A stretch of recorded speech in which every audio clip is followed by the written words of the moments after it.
But that's how most of us operate. We operate a lot of times, what's in it for me? So I figured out a way to tap into, well, this is what's in it for you. And we're going to let us use your skill set. Come to work every day, do what you naturally do, what you're passionate about, right? Come do it here, and this is what we'll do for you on the back end. And so in tandem, we're supporting the entrepreneur, because we're not just using random products off anybody's shelves. We're using products off the shelves of the Black Beauty Collective. And we're creating reels, and we're getting posts out, and we're putting it in a newsletter. And now they're more visible, and they're in front of an audience they wouldn't have access to. Welcome to the Friends in Beauty Podcast, a safe space for ambitious beauty industry creatives to have real talk, get real answers, and practical tools to grow their businesses. My name is Lydia Robinson, and I'm a makeup artist, beauty educator, and the creator of Friends in Beauty. I created Friends in Beauty to support like-minded creatives just like you on their quest to connect, network, and build genuine relationships within the beauty community.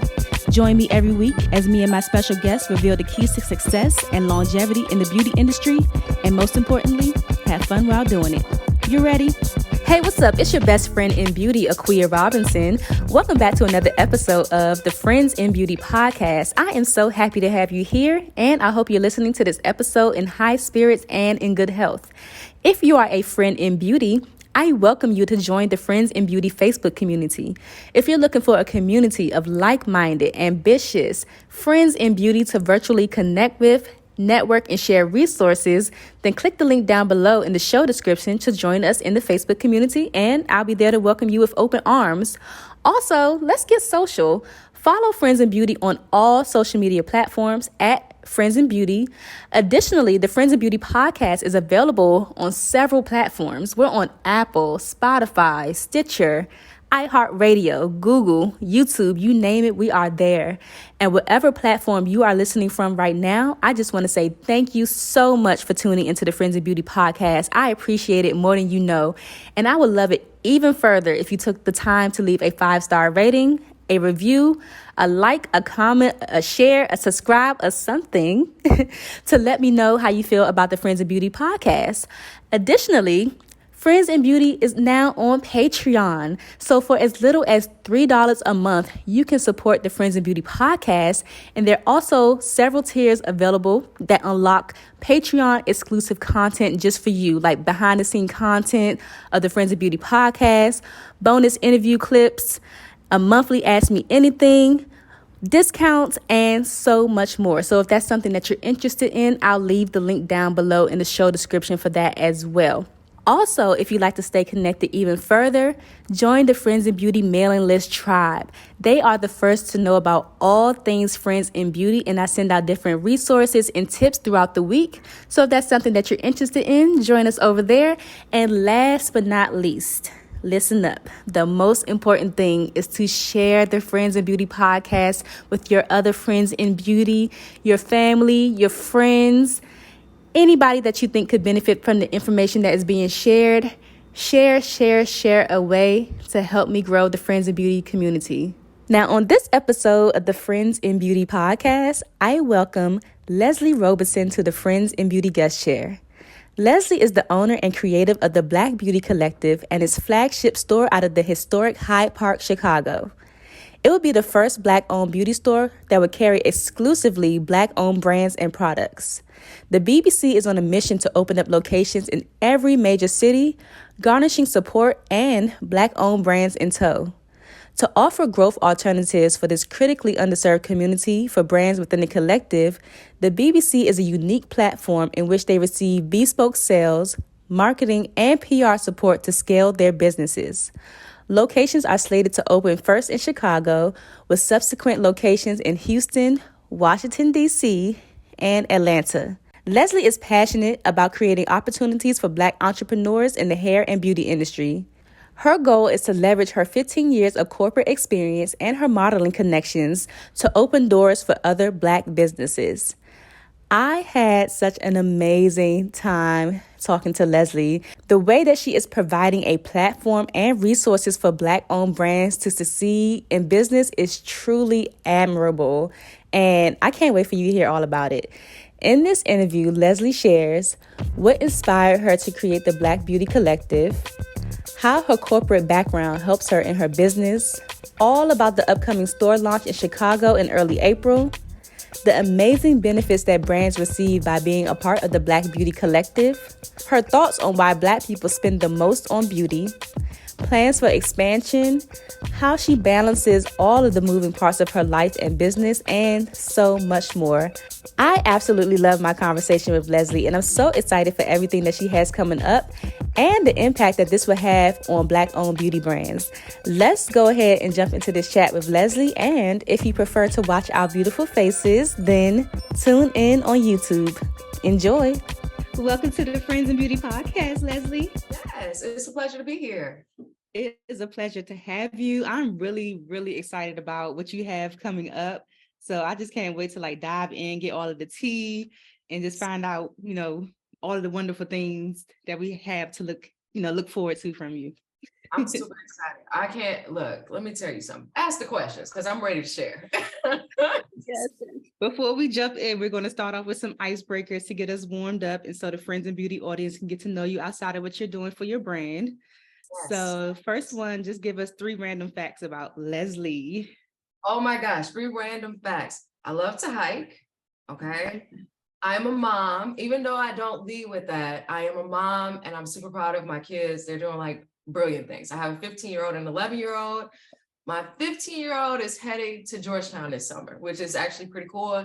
She figured it all out on her own. She's going after scholarships, pre-college work. And my 11-year-old, he's just dope. Whatever you think of an 11-year-old boy, he is. And then thirdly, let's see, fun fact.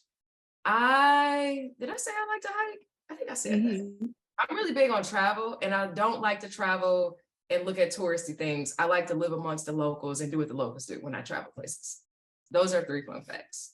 That is so exciting that your daughter wants to go to Georgetown.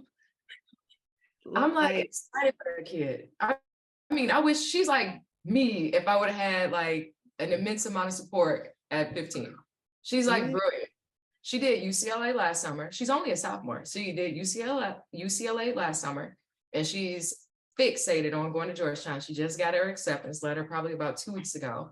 And now she's going after scholarships to pay for it. She wants to go into acting. That is fantastic. Killing it out here. I know you're super proud. I am. That kid is, I'm let's see what you do. I feel like if you give kids the birth to just support and let them kind of do it, they'll blow your mind every time because they just, I don't know, she just got it. That is fantastic. You said you like to travel. What's your favorite place that you traveled to? Or maybe your top 3? Oh my gosh, top 3 places I've traveled. I don't know.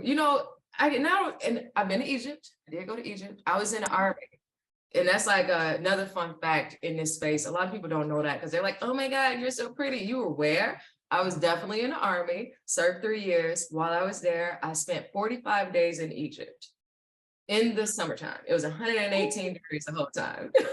So yes, but I love every moment of it. It's beautiful there. The people are amazing. We did some pretty cool things while we were there. So I did Egypt. I got to see the pyramids, all of that, which was awesome. And then let's see. That's international travel. And I've been to your touristy places, your Jamaicas and all that jazz. But let's see, in the States, my favorite place is Napa because the air is so crisp in Napa. I love Napa Valley.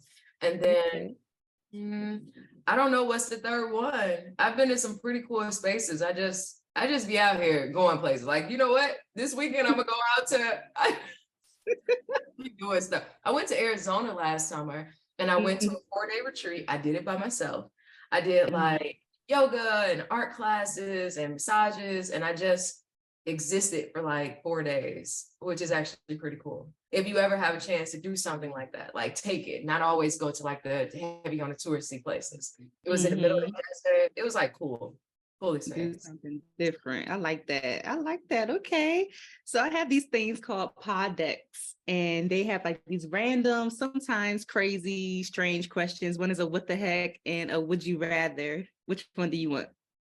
Oh, it was would I rather or have I ever? Would you rather or what the heck? What the heck? Let's do it. Let's do what the heck. Yes. Okay. Let me shuffle these things because I feel like I've been getting some similar ones lately. Let's give Leslie an interesting what the heck. What okay, this is different. Okay, do you have a birthmark? If so, where? I do actually. It's right here under my arm. And you know, it's so crazy. So look, I'm like a brown tone and it's a shade lighter than I am. So I have a partner. He has the exact same birthmark, and we didn't discover it until like 2-3 years into dating. He has the exact same birthmark under his arm right here. It's like at the, like you can see it just a little bit here, but he's like a lighter complexion and his is the darker tone. So his match me and mine match. So yes, I have a birthmark. Okay, I've never gotten that question before. That's I like that one. No one has ever asked me if I had a birthmark. I absolutely have a birthmark. And I totally be forgetting about birthmarks. I have one too, but you can't see, it's not visible. So and that's why we didn't discover it until like way down the road into us dating. I was like, we got the same birthmark. That's funny. What do people always tell you that you're good at aside from what you do professionally? What do people tell me I'm good at? You know what? People always tell me I'm really good at delivering bad news. I can like tell you the worst news ever, but I'll make you feel like you can be president next. Wow. Like I try to deliver, and it's a skill, right? To be able to deliver bad news or tough information to someone, but not crush their spirit. And I think that's important. And so I wish people were as kind and delicate towards me at times in my life. And so I really honed in on how to deliver tough news and still make people feel inspired. Yeah, where does that come from? How did you learn how to do that? You know, I'm a recruiter. I've been a recruiter in my corporate career for years. So I tell people, you know, you've been through 8 interviews and I'm so sorry you didn't get the job, but how do I still tell them that they're amazing and you not getting the job isn't based on your lack of being amazing? You know what I mean? And so I really learned how to deliver that information. And as a recruiter, you know, a lot of times recruiters don't follow up, blah, blah, blah. I always make it my business to follow up and have an in-phone conversation with them because I want them to walk away feeling inspired. Like whatever's next on the agenda, it'll be perfect for you and you're going to crush it. So that's where I learned to do that. So I've allowed it to exist in all facets of my life. So even if I have to say something tough, it's not like, oh my God, it's the end of my world. This is just the beginning. Amazing things are still to come. So that's what people always tell me, like, you're really good at delivering tough information. Like, and I hear it, especially nowadays, I hear it. So yeah, that's one of the things people tell me. Okay, I like that. When is the last time that you did something for the first time? I feel like nowadays, every day, I'm doing something for the first time, but let's see. Something for the first time. I don't know why food is coming to mind. I'm starving, obviously, but and I'm not even a foodie. That's what's interesting. But I went to every so often I try like I want to try like a new restaurant, something that's just different on agenda. So I went to this new Black-owned restaurant here in Chicago. Ooh, I wish I could throw off their name so that the audience can really catch it. But they on the West Side and they do amazing things. I popped in and they actually had a saxophonist playing there, which was a whole vibe. The food was amazing. The chef came out. Jesus Christ, I'm gonna have to figure out his name because I can't miss the moment to plug him. It's so something, but the food was amazing. The chef came out and actually delivered all the food to the tables for you. And it was just an experience. And so I love just Black-owned establishments, especially when we get it right. You know what I mean? Like, and so that was the first time I tried something new in a while, like new restaurant, because nowadays I'm ordering Grubhub every time I eat because I'm so busy.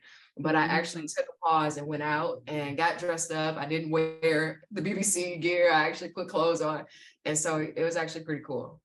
I like that. You deserve a nice dining experience. Thank you. Yeah. And the last one, if you weren't the CEO and founder of the Black Beauty Collective, is there anything else you could see yourself doing? Yes, working for National Geographics. I would love to. That was like my dream job growing up.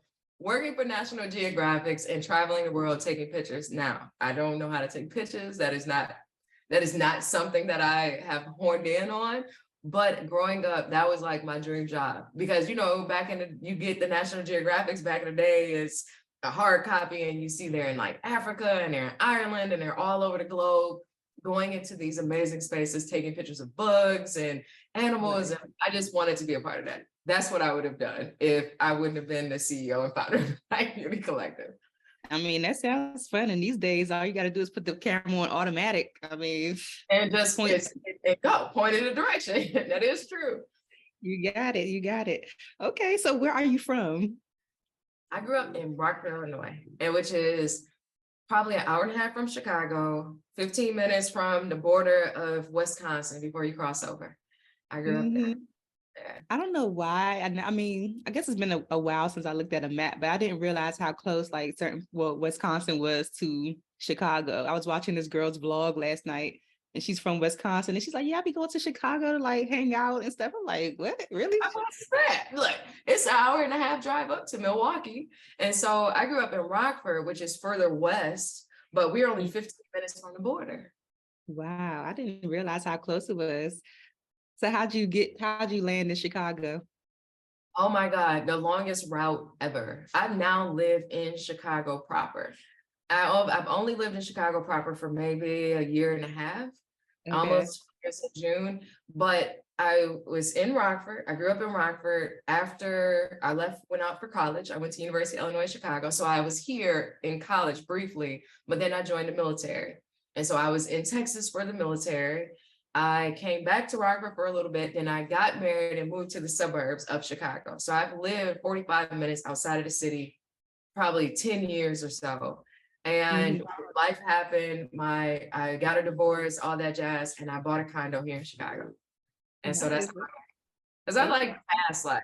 In theory, in my head, I like the fast life. But now that I'm here, I'm like, oh God, no. I know what you mean. I live in DC proper. So I know how that could be as opposed to living like on the outskirts. Yeah, it's just a different pace and you have to adjust to the pace. I love it here. It's been a pleasant experience to say the least. And I've met the most amazing people since I've lived here, but it has been an adjustment coming from like a sleepy suburb into like moving city. So, but I like it. I like it. It's a good adjustment to be able to make. Nice. Do you still have your corporate job? Or are you focusing solely on the Black Beauty Collective? Not yet. Your mouth to God's ears. Not yet. I still have my corporate role. I'm doing great things in my corporate space, but building the Black Beauty Collective with the goal. I have a couple goals in mind when I'll pivot, when I'll be able to like clean break, because the Black Beauty Collective is a massive project. And so I have time to dedicate and focus. Yeah. What's your corporate background and how does it help you with what you're doing now? Great question. So my undergrad is in HR management. My master's is in business administration, focused in org leadership, minor in finance. And so I spent the bulk of my career early on. I was kind of trying to figure out which aspect of HR I wanted to focus on. So I've done training and development. I've done a little bit of a couple things over the years. Eventually, I decided to land in talent acquisition, and it is because I could have a direct impact on candidates that we were going after. I have been extremely passionate about diversifying teams, and it's because I believe cultural experiences make teams stronger, and we're not looking through the same exact lens. And so when you start thinking about locations and where you expand your business and all the different pieces, you need to have additional voices in that have different experiences to be able to make you operate at 100%. So I've focused my career on diversifying teams and identifying those underserved talent populations where I can help align them with some of these roles in these corporations I've worked for. Because when you think about it, so a lot of times our counterparts get an opportunity to go have a vertical career path, where they go to college, they join organizations that are in support of their narrative or whatever they want to accomplish when they get out of school. And then they have someone that they can probably tap on to help them get an opportunity. Versus minorities, women, veterans, people with disabilities oftentimes have a career path. I go to college, I might have to work over here, and I might have to work over here, and I might have to do this. And then I get to my career path that I'm interested in. So when you're looking at the ideal candidate as a resume, you go, oh, they've been in college, they were a part of the accounting team or the accounting club, and then they did this, and then they did this, and everything supports why you have 5 to 7 years of experience. You should come into a company as an accountant. But for us, we are doing zigzag, but we're gaining transferable skills. We're still a viable candidate. And so I spent my career as a recruiter having that conversation. So, and then identifying the people, because maybe they worked as a customer service rep while in college, and they were on their worked with customers that were going to cancel service. They have experience working with difficult folks. Then maybe they got on their accounting career path. Versus over here, you might say, hey, hiring manager, remember, they got to work with this team, and you gave feedback that they're difficult to work with. This person is the candidate because of this background. So I'm able to have those conversations and to be persuasive.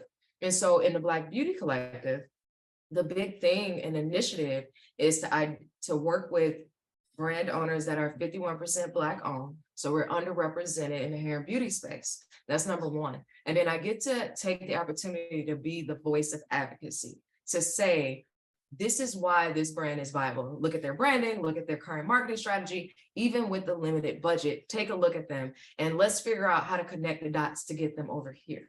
And so I get to use that skill set to advocate for these under marginalized and underrepresented brands, the same way I've done it in my corporate space.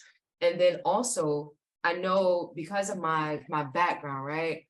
I'm operations heavy, I'm process heavy, I'm forward thinking. I work with all these different, I've interviewed thousands upon thousands of folks for different kinds of roles. So I know a little bit about every role in a corporation that they have. So when I'm interviewing and looking for who to align us with, how do I build a team that's going to successfully support the entrepreneurs?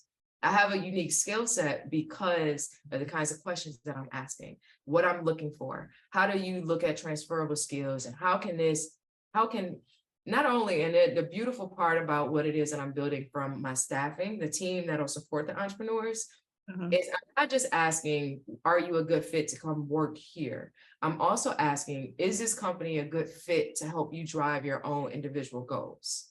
So I'm also asking and looking for that. So targeting MUAs, estheticians, cosmetologists that understand the difference between a 4A and a 4C hair texture, so that they can now support the entrepreneur, but they have a personal investment because I get to use this platform to style hair and use this product from this entrepreneur, and Leslie will share it on her social, which will have a following. And so she'll tag us in it so I can get the following too. So we're kind of all helping each other collectively and support our individualized goals and the collective goals. And that's how I use my background in this. I love that. And I love that, like, when you're involving other people in their goals, it seems like they're more willing to show up for you in a certain way because it benefits them as well, and not just, the brand. But that's how most of us operate. We operate a lot of times, what's in it for me? So I figured out a way to tap into, well, this is what's in it for you.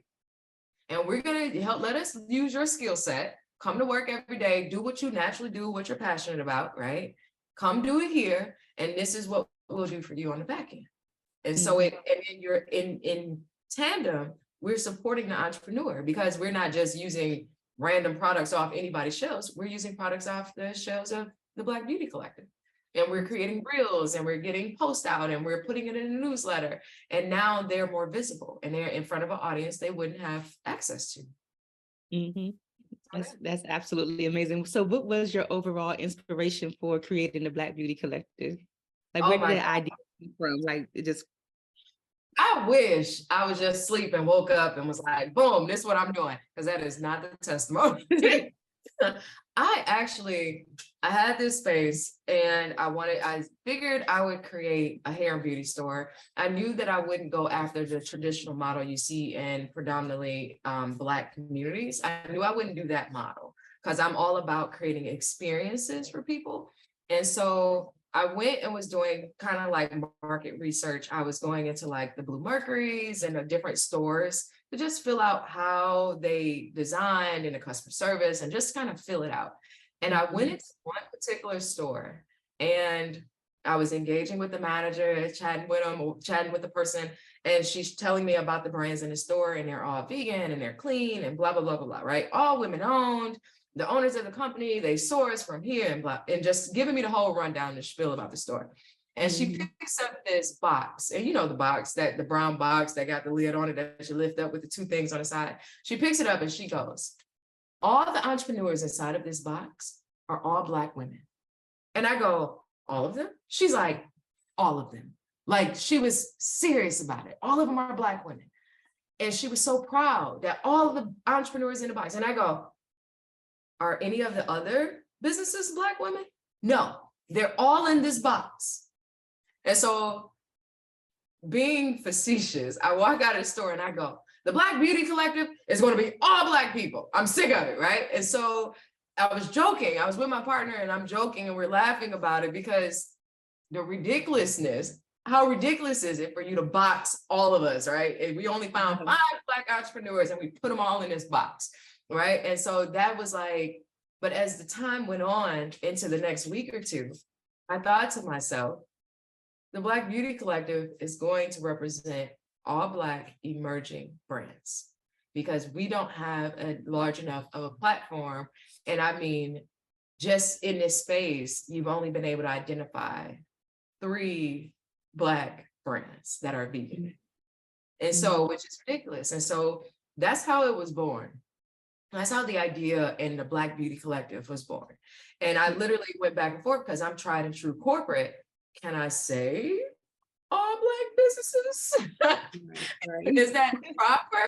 Does that make someone feel like they can't shop here? Like, but as I kind of evolved the thought process, it's 51% Black owned. And that's because I want the minority to have the majority vote in the business. And so that is what we decided. We're not creating a space that is excluding anyone. We're here creating a place that is inclusive of that Black ownership of the business, and that is inclusive of the Black consumer, because we're hiring staff that understands their unique hair textures and skin types and some of the issues that we face because we can't use certain products because it doesn't interact with our skin very well, things of that nature. So we're just including, we're not excluding anyone. We're just consciously including the Black consumer.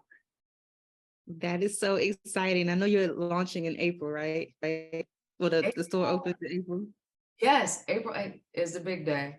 It's right up, it's like right here. And I'm super excited about it because we just bring in the thunder. And I'm so excited. I mean, we got all these entrepreneurs flying in for the grand opening to attend the grand opening. And so and we got all this press and we've had influencers reach out.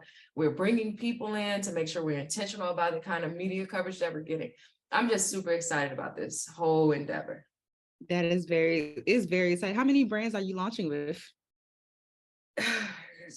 My social media, the person who's building our website and the photographer and all the people are like, can you cut it?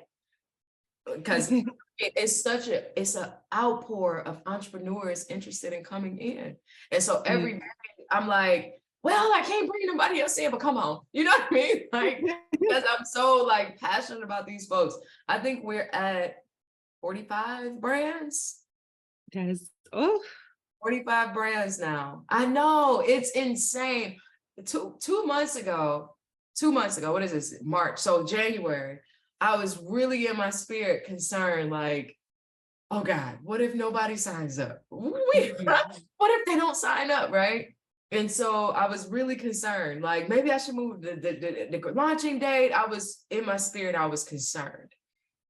But I'm like a duck on water. I'm like real cool, but I'm like kicking my legs fast because I was concerned. I'm like, okay, God, let me know what I need to do by Friday. And seriously, I had a call. So I initially was taking individual meetings with entrepreneurs. I mean, I've met probably 300 entrepreneurs at this point. Since October, I've met 300 entrepreneurs. And so initially I was taking individual calls. For about 2 months, I took individual calls from 9 to 6 every day, just about. And I started doing like small groups. And so maybe the maximum group was maybe, let's say 10, 12 people. The other day, Thursday, I took a call. I did a virtual meeting. We had 55 entrepreneurs on that call. Wow. The number of entrepreneurs who are literally going, sign me up, Shorty. I need help. You know what I mean? Like, I need marketing support. I need activations. I don't have access to capital. I don't have a marketing strategy. The things that we need to scale a business, we don't have access to. We have limited access to capital, limited access to get loans. And if you don't have those things, you're literally doing trade shows, you're doing all these things and trying to get the word out, but it's hard out here. And so this is why I'm creating a Black Beauty Collective to go, let me give you some extra arms to do a couple more things and to go a little bit further. And we may not be able to go as far individually, but collectively we can. And creating that kind of a space and driving it. So entrepreneurs are raising their hand. I'm getting messages every day. People are creating reels like it. And what's crazy, we haven't even launched yet. People are jumping on because they see me on TikTok or Instagram, or somebody told me about this. I got people out of Ghana and the UK and Nigeria, and their experience. And I just had a brand out of Canada mail me products. These people are, no matter where we are, we Black people are globally. We're experiencing the same bottleneck: visibility, lack of access to capital. Wow. What do you do to help? I've identified a problem. So what can we do as a collective to help drive that? Right. And the fact that you've met with so many people and they're still coming, it just shows that the need is so high for something like that. This is the space. And it's not, and the beautiful part is, so as the business owner, my priority, my customer is the entrepreneur. The entrepreneur's customer is the consumer that'll purchase the products. And because I've structured the model this way, they pay a fixed shelf fee to be in the store. But they get 100% of their retail sales back.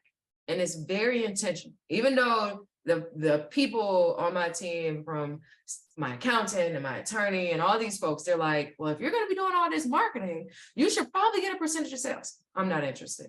I want the entrepreneurs to have fixed costs so that if they sell $500, $5,000, they can put the capital back into their business so that they can move faster and they can do more and their reach extends out more. Because without the bone, right? Without somebody throwing you the bone or giving you the opportunity, it's hard to scale. So I'm literally going, all right, let me help. Let me join the collective. And this is what I'll do on the back end. That's what I'm doing. Okay. How long has the launch process been? Have you encountered any setbacks as well? How long has the launch process been? This is probably going to sound insane to some of the listeners. So I had thought about this.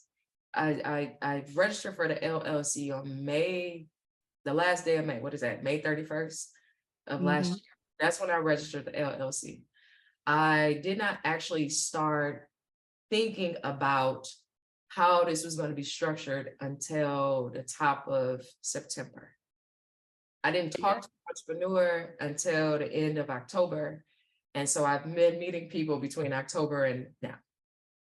And so the process was like quick. It was quick. And setbacks, I haven't had any setbacks. I've had moments like I was just describing of like, oh God, what if this doesn't work? Or, oh God, like, what if people don't come? You know what I mean? I've had those moments, but the way God is set up, it's been, I couldn't ask for a better thing. Like all of it, I know I'm in the right vertical because everything is just aligning. The alignment is there.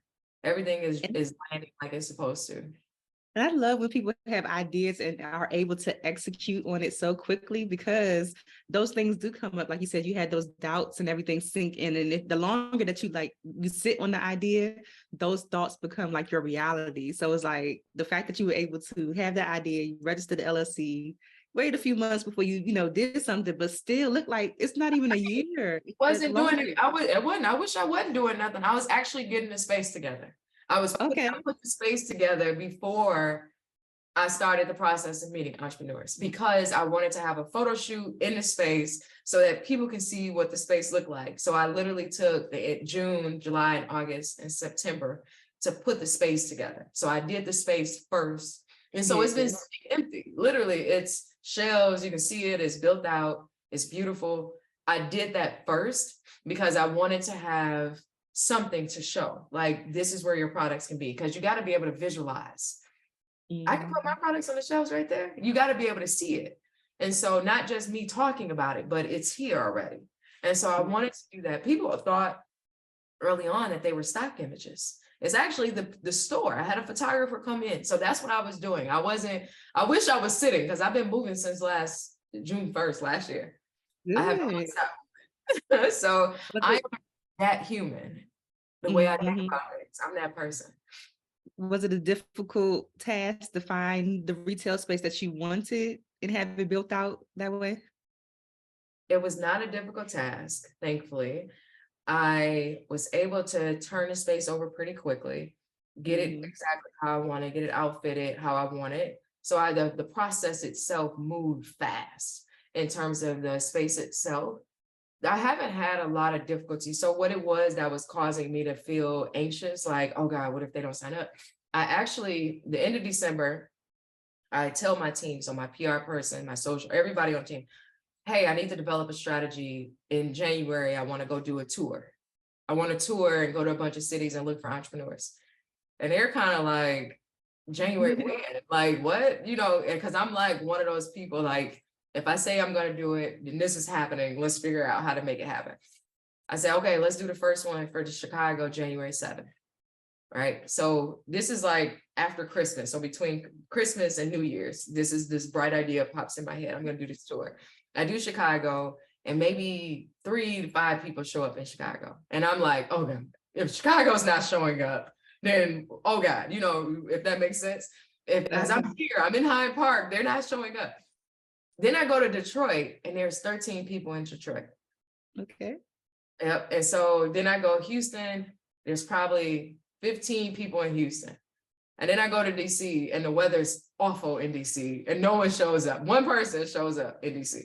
So of course I'm like, oh God, you know what I mean? I'm freaking out. And so that's where the anxiety came from. And then I throw it up, but everybody who didn't show up, they start coming out of the woodworks. They see this tour that I'm doing, and they're coming.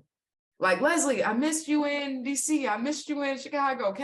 Is it okay if we grab some time? So it started this momentum. And so what I would say to any entrepreneurs or people that have this thought that they should be doing something, God created us perfectly as we've been designed, with intentionality. So the things that you think and the things that you feel are very real things. And the things won't come to you unless it's in alignment. Like these ideas that pop up in our head, like, if I could create, or I should put this together, I would say, do it.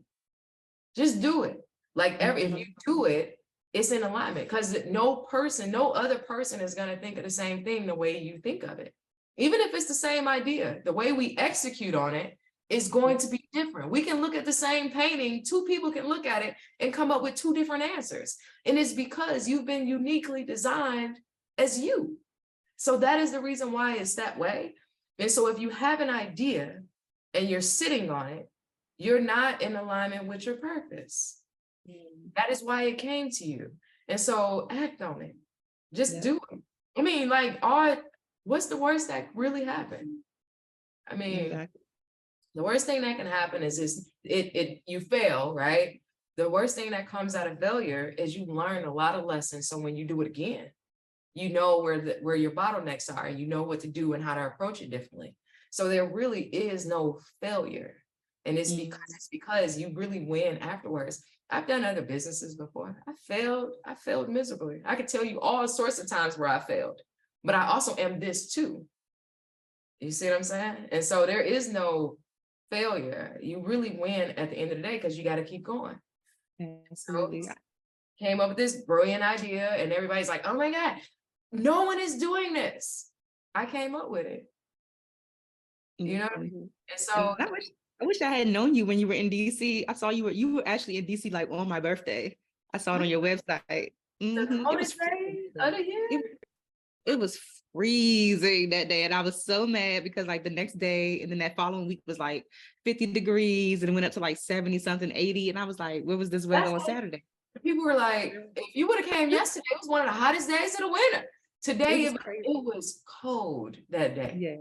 And then I flew in that morning. So I didn't like stay. I just flew in that morning, did the event, and flew out. I was home by 7:00. So literally, and so the Uber driver dropped me off at the venue, and I was like, but it's not open yet. It's so cold out here. It was a rough day out there.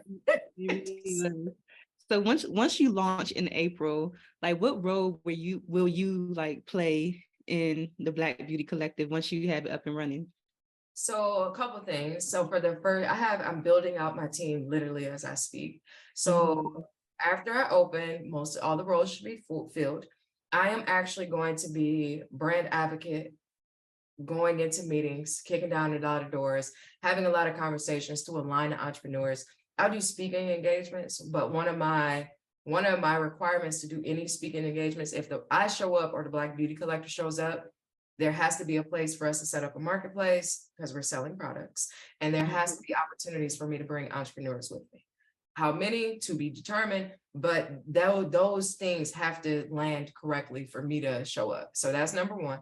I'll be doing a lot of that, a lot of negotiations on the back end to help align the entrepreneurs with unique opportunities. And then more importantly, when we start our activations, because we'll be activating the Black Beauty Collective in a multitude of spaces. So you think like New Orleans during Essence, Austin during Afrotech, Napa Black Wine Week, Martha's Vineyard, the Black Film Festival. So activating the brands during these different times, I'll be at all of them, at least for the first year, the HBCU pop-ups, all sorts of stuff. I'll be there the first year to make sure that we're activating in the way in which I envision it. So we can create a playbook so that later on, when someone else takes it over, it's how I see it and I got it all mapped out.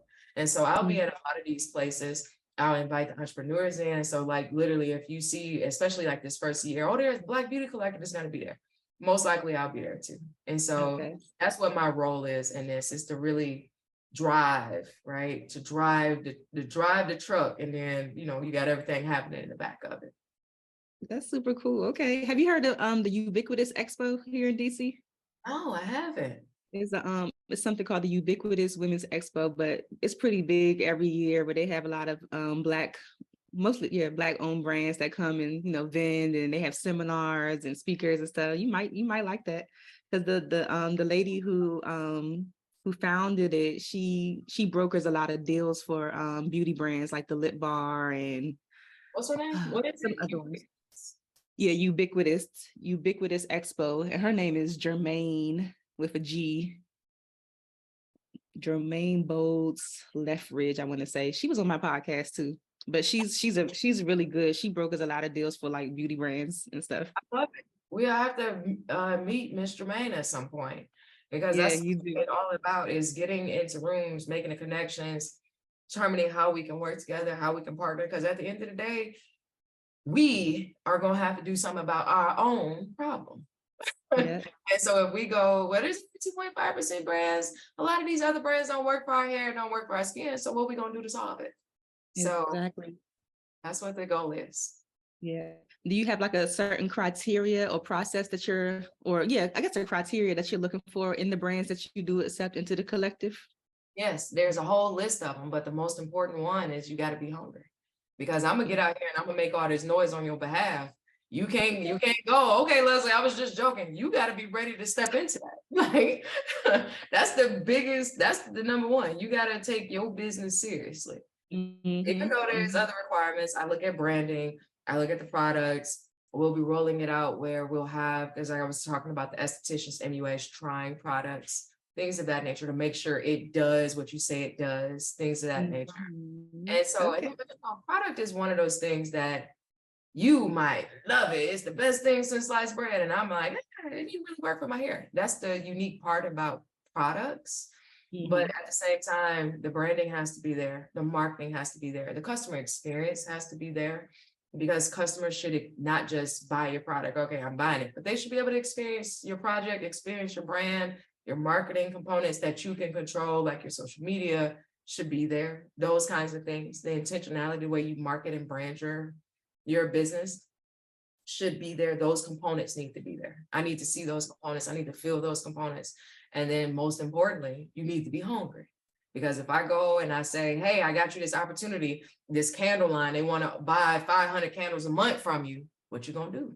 You know what I mean? Like, are you ready for this? And so that's a big piece of it. Right. And I saw on your website too, the stat that in, I think 2021, Black people spent $6.6 billion on beauty alone. Like, why do you think, what is it? Or why do you think that we spend so much on beauty? Because we fly. What you mean? Because we are We like to be we are the together. trendsetters.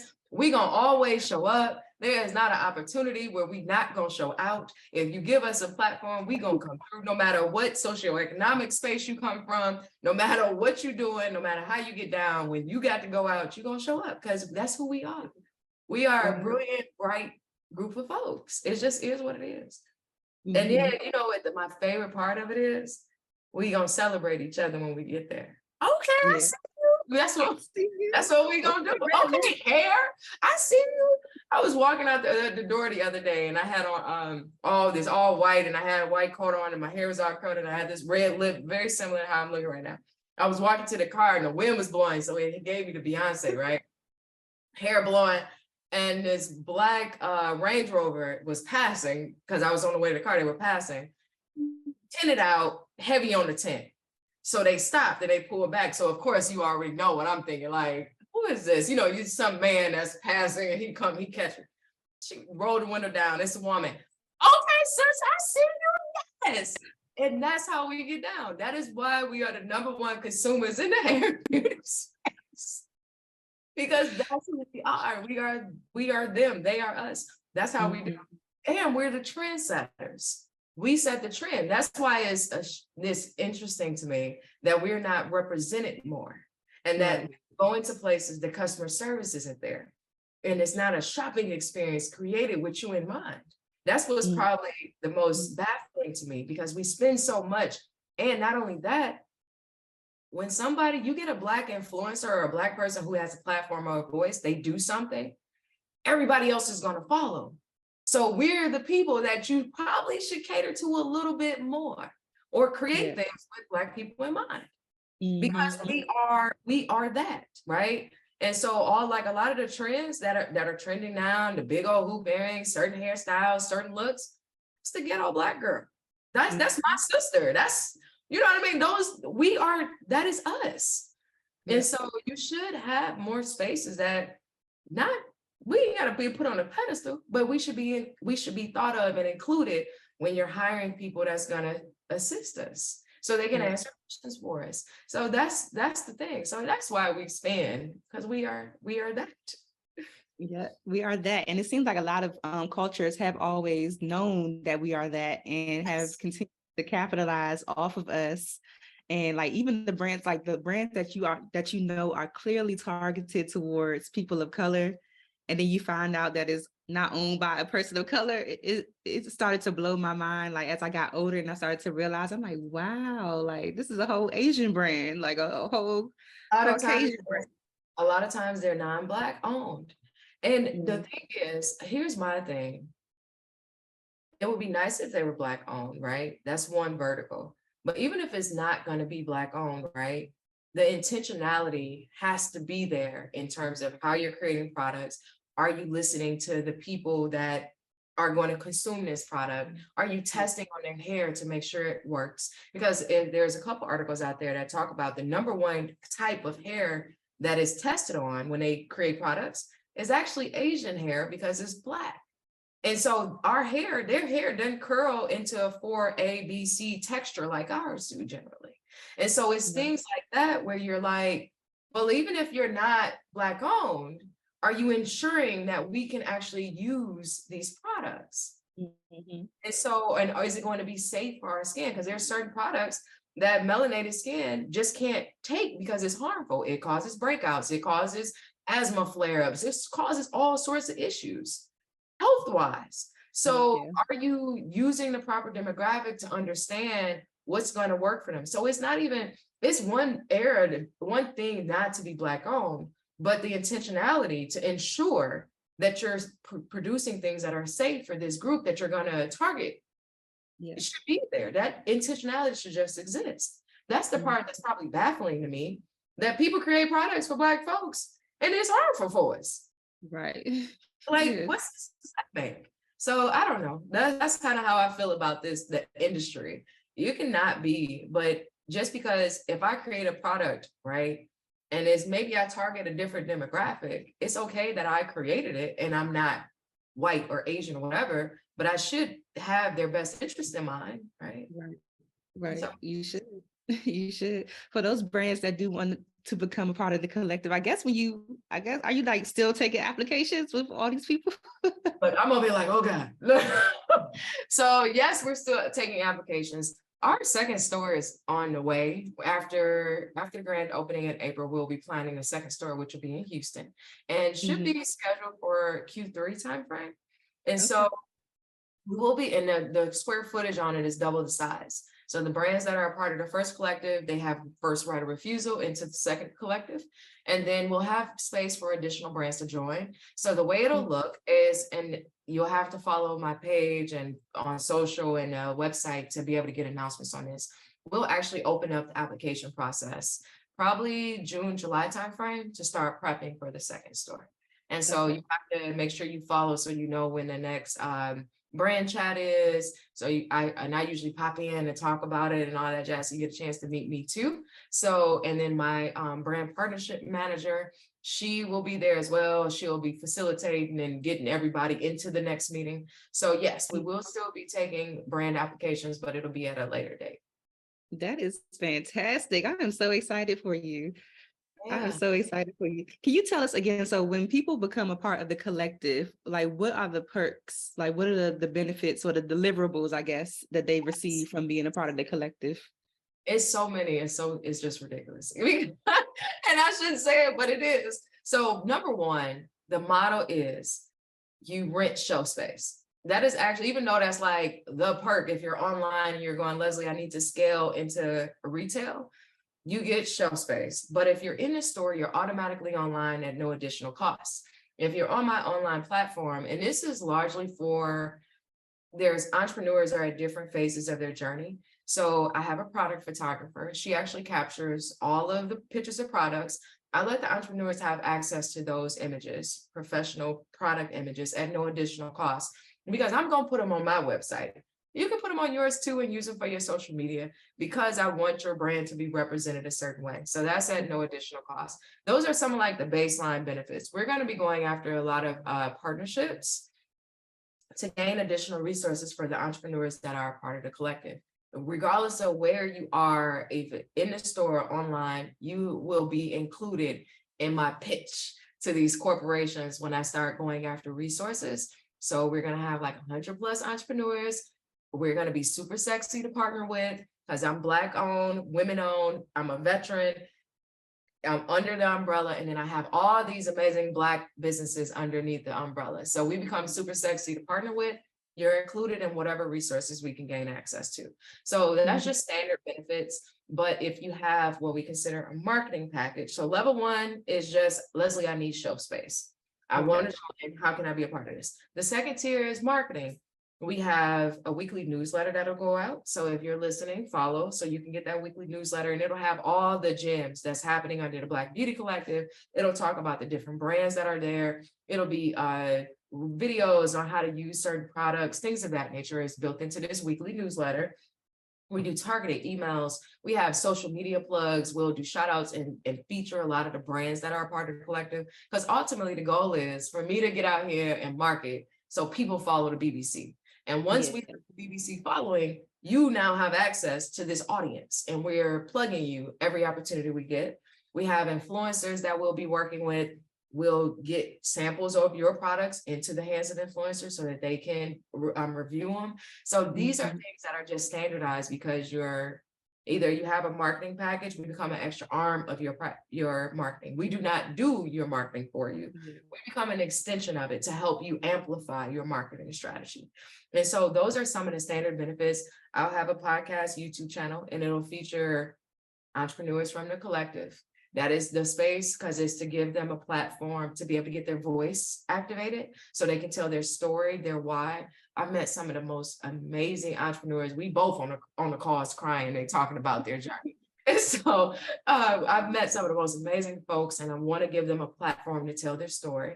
So these are just like benefits of just being a member of the collective, and depending on which package you have will dictate how much of it you gain access to. Because a big part of it is, if your business isn't ready necessarily, like if it's in its infancy, you don't want somebody to drop on your lap, you got 500 candles to make and we need to order this month over month. That's a good problem to have, but it can become a problem, and it can be damaging to your brand reputation if you can't deliver on it. So the goal is to help bring you on the journey to scale so that you gain additional visibility. The higher up you go, you get additional visibility. We have a package that includes access to PR. And so that, like, when we tell the BBC story, I'm talking about your brand in that story, or getting like, for instance, I had ABC News come to the store maybe a couple of weeks ago, and one of my entrepreneurs has that package. They went to her location, they did an expose on her doing this. She's an esthetician and she has a skincare line. They did an expose on her doing a facial. They set her down and interviewed her, showed her products. Plus, they came over to my store, interviewed me. And the beautiful part about it is, after it aired, it aired 3 times, morning, night, the following morning. She calls me and she's in tears, and she's like, Leslie, I am booked up as an esthetician for the next 2 months. They have been buying product. People have been coming in. People have been stopping by. She's like, I'm floored. And so that is, I'm like, good night, folks. I can go home. That is the project for me to be able to get the attention and alley-oop it over to the entrepreneur. And so that is what the goal is. So being a part of the collective, these are some of the benefits you get for being a member, but then depending on your package will dictate how much of it you get with intentionality.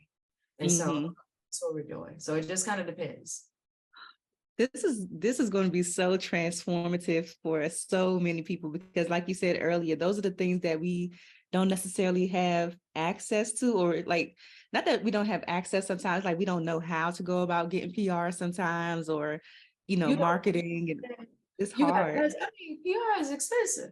Yeah. When you put them on retainer, they have to pitch multiple times, follow up with folks, get them over, and so it's a lot of work that goes into PR, which is why it's trending from $5,000 to $10,000 a month to be able to, on retainer, to have a PR team. And so individually, we may not be able to afford it. But if you have a package that includes a baseline and you gain access, $1,400 a month, plus you're getting PR, you're getting influencer boxes, you're getting all of these things and all this additional support, it just makes sense. It's a no-brainer. Yeah. Were you in the beauty industry at all before this? Did you dabble with anything? I actually have a modeling contract. I model. I'm with Select Model Management, which is an international brand. I do catalog modeling, and so I've walked into the photo shoot and there's no one there that understands my hair, and so I had to learn real fast. I go in with my hair already straightened. I go to the salon first. I get it done.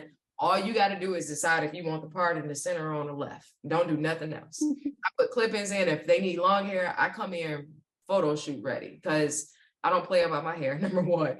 So I've been in the hair and beauty industry, or the fashion industry, for some years. And I've done runway. I do mostly catalog though. So your Sears, your Bonton, your Myers, whoever has a catalog, I do it. I've done it. It's been like 10 years I've been doing it. Okay, that makes a lot of sense too. So before we get too deep, we gotta do never have I ever. So I have a never have I ever question for you. Yes. If this has happened, you can share like a little bit of the story. If not, share your opinion or your advice that you would give to someone who may be going through this. So the question I have for you is, never have I ever gotten pushback from targeting mostly Black owned brands? Has that ever happened? Like people give you verbally or write nasty things or just say anything to you in particular about that? Yes, I have, because I got called a racist. Somebody called me a racist, but that's not reflective of me. I like to mind my business when people got stuff to say. And it's because your thoughts are your thoughts and it's none of my business. And just because you say it don't make it true. And just because you say it doesn't mean I got to internalize it. I deleted it off the page, blocked the person, and moved on with my life. And so you would never hear me say, oh my God, I got haters. And it's because people can have their opinion. It's just none of my business. Mm-hmm. I like that. People can have their opinion, but it's not your business. It's not your job to internalize it or react to it or respond. And literally, in my mind, everyone loves me. So I would suggest, because if you feel that way, you think that way, you always show up as your best self. You don't walk around with like a defeated kind of a attitude in the back of your mind. And what you put into your spirit, into your aura, that's how we interact. You become kind of angry and kind of standoffish when you feel like you got haters and people coming after you.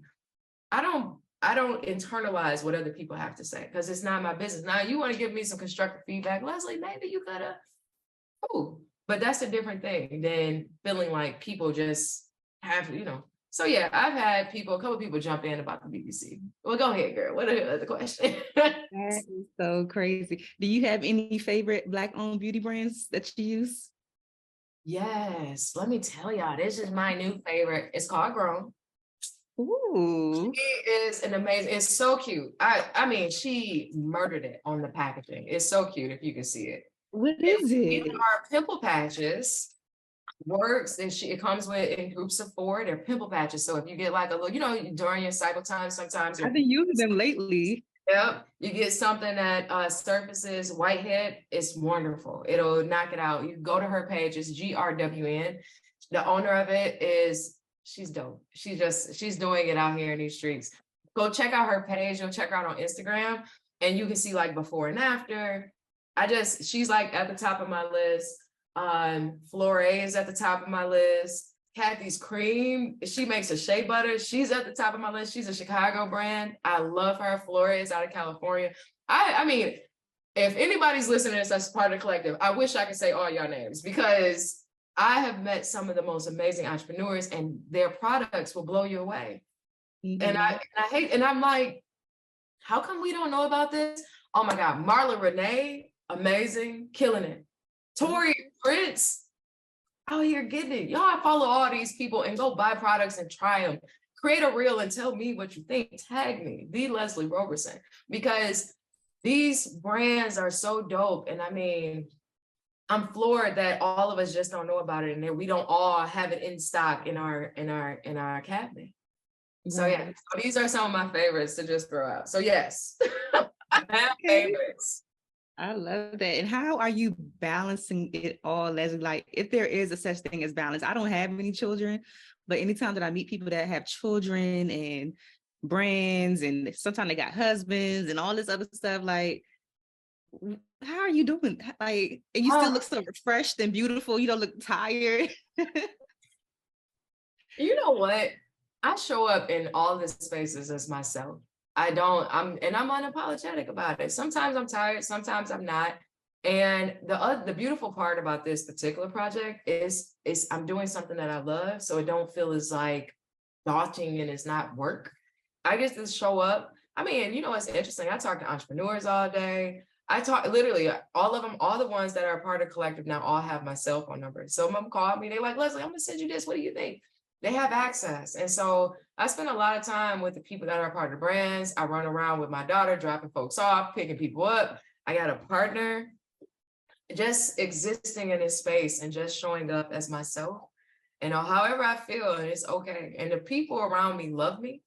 And so they offer grace. I extend them grace. You know what I mean? Like, it's good. That's the balance. I breathe. Because that's a big part of it, because it's like you do so much, sometimes you feel like you're holding your breath. And sometimes it's good to just take a breath and relax, and sometimes decide and listen to your body. If you need to unplug, unplug. If you need to take a night, take the night. You don't want to do anything, you want to veg out on the couch, do that. it'll all get done, but be intentional with yourself in the way you show up. So then you're not feeling so burned out. And so that's how I do it. I just I decide, like, you know, today I'm lay on this couch and we're gonna watch Sex in the City. I just finished the whole season. I mean, not the whole season, the whole series. But that's how I do it. And so that's how I unplug. Yeah, thanks for sharing that. So at the end of the day, like, what do you want your legacy to be with creating the Black Beauty Collective? When I look over my life, I want to leave a long line of people, Black people, that can say, Leslie gave me this opportunity, or Leslie did this for me, or Leslie helped me figure this out, or Leslie helped me connect the dots here to get over here. That's what I want. I want my legacy to be, this person cared and she helped. She did something about it. She didn't just say there was a problem and complained about it, but she actually decided to create something to inspire, and not only just create it for the entrepreneurs, but to encourage other business owners, whether it's the big box stores, whether it's a private business, to interact with the Black entrepreneur differently. And because we have so many hurdles, you have hurdles anyway, regardless of what nationality you are, but our limited access to capital really impacts our hurdles. And so if we know that to be true, what can we do? Not necessarily give them 15 more hurdles to jump over with all these requirements of these incubators. Incubators are good, but Lord have mercy. They're good, but just how do you interact and engage with them differently without, just move some of the roadblocks and help them. And so that's what it is that I want to leave behind, is just, this person thought about this differently and they made an impact. That's lovely. So tell us what's coming up next for you. Tell us the date of the launch again, and anything else that you want to share that's coming up. Okay, so the launch is happening April 8th. Shop, follow. There's a pre-shopping experience. If you're the first 200 people that follow our newsletter, like our page, they'll get a RSVP for a pre-shopping experience. That is actually April 7th. And if you're interested in shopping with us early, it'll be fun. We're gonna have a DJ, some of the entrepreneurs gonna be there. You get a chance to meet these people, because that's really what it's about. And shake hands, take pictures before they end up in like Target and Macy's. You better come shake your hand and take a picture with them, because it's coming. So being able to do that, April 8th is the actual official first day where we'll be open for business. And even if you can't make it, just stop by, say hi, tell me where you heard about us, talk about this amazing podcast that we just did, and talk, because I'll be in a store sometimes. You'll be able to catch me there, and I think it'll be cool. And so those are like probably the big things that's like on my agenda. I'll come back and tell y'all about Houston in a couple months, but right now, today, let's get through this Chicago grand opening. Yes, this is going to be so amazing. I'm so excited. I'm really, really so excited for you. So before you go, I have to ask you the Friends in Beauty rapid fire questions. So whatever comes to your mind first, just spit it out. I got it. All right, let's do it. All right, first one. What are the top 3 keys to your success so far? Dedication, persistence, and loyalty. And I say loyalty because I think there's something important about doing what you say you're going to do and being committed to it. Because I think it creates trust. It builds trust. So yeah. Absolutely. How do you measure your success? I measure my success by my ability to do the things that I said that I'm going to do, if I was able to accomplish it. I'm a firm believer that what you mean what you say and say what you mean. No gray area. And if you can't do it, say no. So I'm a firm believer of that. And so I measure my success by, I know what my objective is, I know what my goal is, and I know how we're going to accomplish it by chipping away at that list and doing it. Because when I do it, these other people will be impacted by it. The more I do it, the more they're impacted. And so that's my measurement in this particular project. Okay. What's the best advice you've ever received, or a piece of advice that's just always stuck with you? Advice. Stick to it. If you put one foot in front of the other long enough, you'll walk a mile. You know what I mean? And so if you kind of keep at it, it'll happen. You don't have to knock the tree down in one hit, but if you swing the axe enough times, it'll fall. And so just stick to it. And it's simple, but it is impactful because a lot of us don't stick to it long enough to see the results. Yeah, absolutely. What advice would you give to another brand owner right now who is just ready to give up? They're not seeing the results that they want to see, and they're just like, maybe this is not for me. Stick to it. Stick to it. Think strategically, like identify where you're wanting to go and figure out what you need to do, what steps need to be taken to get there. And so and just breathe. It might not be going that way today, but tomorrow, possibly. So stick to it. Yeah, absolutely. What's a resource that has helped you in your business that you can share with the friends and beauty community? Ooh, a resource. Google. Google. I am a researching fool. If there is anything I have a question about, I will go down a rabbit hole Googling it. And I say this to entrepreneurs in particular. There are no fast ways to get the answer when it comes to entrepreneurship. You cannot pay your way into the answer. You are going to have to research. You're going to have to become knowledgeable and a subject matter expert on whatever it is that you're doing, selling. You want to know what's trending, who's doing what, how they're getting it done, who they're manufacturing. You got to know what it is. Yeah. One of the most, and I hate to say this, I'm going to say this for a second because I have to say it. One of the most common things I've heard in all these entrepreneurs that I've spoken with, I paid someone that would give me that would be my business coach, or I paid someone that would give me the answers and I didn't see the ROI. And I'm going to tell you why, because you didn't do your own research, and you can't expect someone to unfold their entire brain in front of you, no matter how much you pay them. You're not going to get all the answers because there's something to be said about researching and experience. So you're going to have to get out there and do it. Get out here and knock it out. And there is no fast way to get it done. I'm not even a fast way to get it done. That's why I say you got to be intentional about your business and on your grind to be able to do it. Because no matter how much I get out here and promote and talk about the business, if you're not doing your own research, you're not increasing your own knowledge and understanding, it's going to fall flat. And so you got to research. So Google is the best answer. Or the Encyclopedia Britannica, whichever route you want to go. So, and now we have AI now, so it's like almost no excuse to get the information that you want. Yep, absolutely. So the last one, I just want you to fill in the blank and just say, my name is blank, and the key to longevity and success is whatever you think it is. Okay. My name is Leslie Roberson. And the key to longevity and success is consistency. You heard it here. And I always tell you, anytime somebody says consistency, I'm like, that's the thing that's going to get people every single time is that consistency. But I always tell people too, with consistency, like as hard as it is to build, it's hard to break as well. Like you got to give yourself some grace in like learning how to be consistent. Like you're not just gonna wake up one day and be consistent. Like just pace yourself. Well, for real. And consistency, you define consistency. Define it, you define it, and stick with it, whatever your consistency is. Because look, if I decide to do something once a week on Sundays, maybe in the first 3 weeks, it's only 3 weeks. But if I do it for 5 years, every Sunday, that's consistency. Right. So just decide and define it and measure that if it doesn't have to be every day. Consistency is consistency. Just figure out what that is and be comfortable with it. And you can close the gap and you can modify, like if you want to do it every 4 days instead of once a week, you can do it, define it, and go after it.